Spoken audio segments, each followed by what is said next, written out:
الموسم ككل هو موسم صعب علينا جميعا وعلى كل الزملكاويه الحقيقه، ومر يعني يعني تحس انه مر كده، موسم مر شويه حتى الان. خلي بالكم لان في جزء مضيء وجزء مميز هقوله بس انا بخلص الكلام على هذا الموسم. وموسم اللي حصل فيه الحقيقه واحنا كلنا عانينا معاناه شديده جدا جدا جدا وسوء بخت غير طبيعي يعني صعوبات كثيره جدا جدا الزمالك يعني تعرض ليه هذا الموسم. كانت سبب رئيسي فيه ان احنا خسرنا بطولات كثيره جدا هذا الموسم. عارف ان الموسم بالنسبه لجمهور الزمالك صعب جدا وطعمه مر، وعارف كويس قوي ان جمهور الزمالك زعلان جدا جدا جدا. وكل الفيديوهات اللي نزلت بعد مباراه القمه اللي فاتت انا الحقيقه اتفرجت عليها كلها معظمها، يعني سواء على اون سبورت القناه اللي ذاعت الماتش او على السوشيال ميديا وبعض المواقع الزملكاويه. بامانه شديده كلنا زعلانين. والحقيقه الموسم ده يا جماعه حتى الان، وحط تحت حتى الان 100 خط، مش حلو بالنسبه لنا كزملكاويه. وجمهور الزمالك زعلان ولهم حق طبعا. موسم ابيض على ابيض يا زمالك.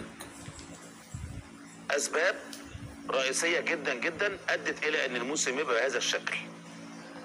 الحقيقه هتقول لي يا كابتن طارق ما احنا لا مش كل موسم، احنا الموسم اللي فات الحمد لله كنا كل 6-7 ايام بناخد بطوله. هناك اسباب ادت الى انك انت خدت بطولات السنه اللي فاتت، وهناك اسباب ما خدتش بطولات حتى الان هذا الموسم. كلنا متفقين والاسباب باينه وواضحه قدام حضراتكم، مش محتاجه ان احنا نكرر ونعيدها لانها بتتقال في برامج قناه الزمالك باستمرار. لكن المباراه اللي فاتت كانت مباراه صعبه.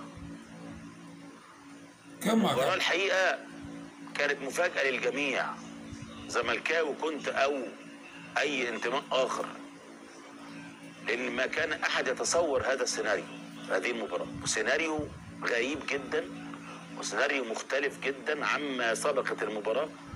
والمعطيات قبل المباراه كانت بتقول ان المباراه هتكون سجال لحد كبير جدا جدا ومحدش يتكهن بيه مين اللي هيكسب هذه المباراه. لكن ارجع واقول لحضرتك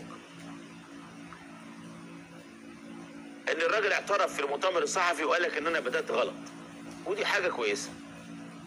طيب لما بدانا صح الشوط الثاني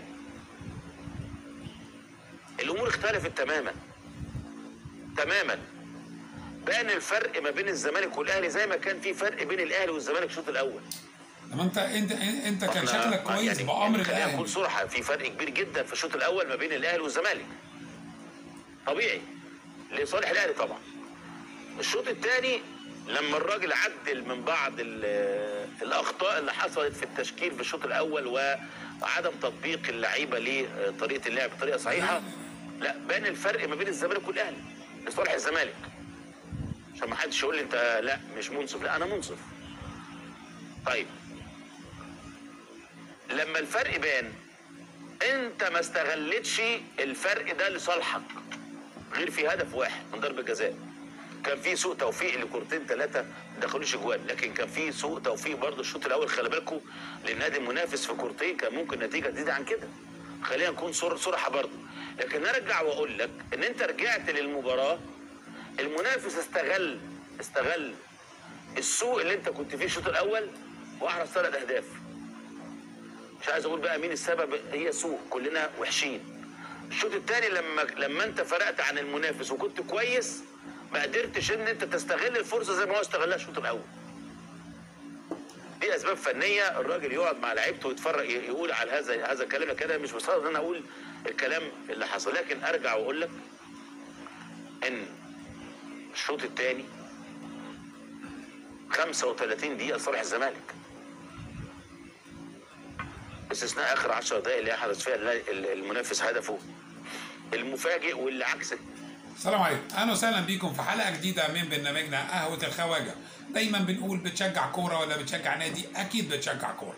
والخواجه معجون كوره ضيفنا النهارده الكابتن طارق يحيى، وبيتحدث عن موسم استثنائي، موسم ابيض على الابيض يا زمالك.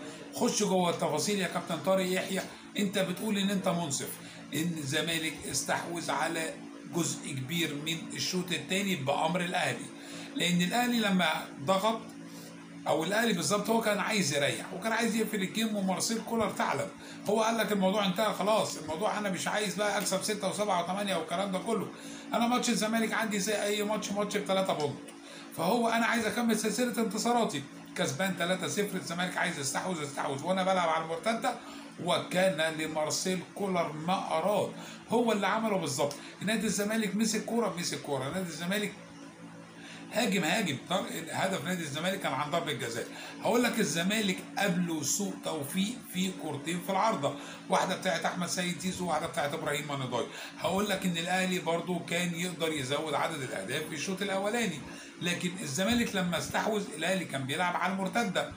الموسم بتاع نادي الزمالك اللي اتكلم عليه الكابتن طارق يحيى، هو من بدايه دوري ابطال افريقيا، هو من بدايه كاس الرابطه، هو من بدايه الدوري ضيعت نقط سهله جدا، فرطت في لعيبه كبيره. يعني انا عايز اقول لك على حاجه، انت على المغمض انت تجدد لاشرف بن شرقي، على المغمض تجدد لطارق حامد، على المغمض في لعيبه كتير ما تنفعش تمشي.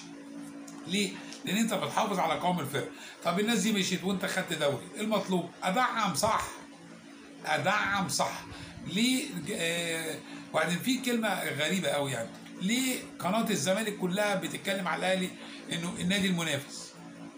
الكوره مع النادي المنافس، الكوره مع ما كل انديه الدوري بتنافسك، يعني بتعمل حساسيه بلا داعي. يعني انت بتقول ان النادي الاهلي كان عامل ماتش، النادي الاهلي ونادي الزمالك، النادي الاهلي ونادي الزمالك. ليه بقى النادي المنافس؟ ما كل انديه الدوري منافسه، بس انت عمرك ما بتقول كلمه منافس غير على حد غير النادي الاهلي.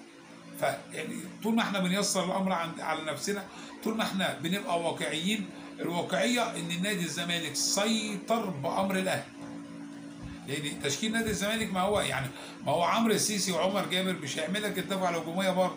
فلولا تراجع النادي الاهلي علشان هو خد اللي هو عايزه من المباراه 3-0 في اول 45 دقيقه وانت في قمه، مفاجاه.